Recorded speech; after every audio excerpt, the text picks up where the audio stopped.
In this video, I'm going to show you a quick and easy way to add texture packs or resource packs to Minecraft. So better keep watching to the end. Let's get started. First of all, browse for this website texturepacks.com and look for the one that fulfill your needs from Minecraft versions, resolutions, styles, or whatever. Let's go with popular texture packs and the Fable texture pack. Scroll down. Keep in mind that you choose the right version or the right Minecraft Java version that you are playing.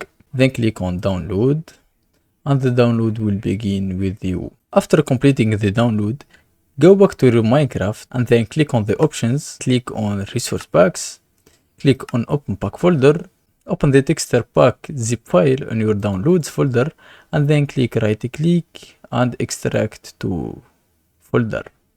Then drag it into your Minecraft game folder like so and go back into the game, and as you can see you will see it right here at the top one.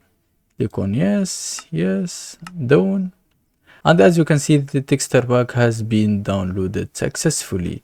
You can see that from the tree style and the grass style. I hope this guide was helpful. If it is, please consider subscribing, liking the video, and thanks for watching.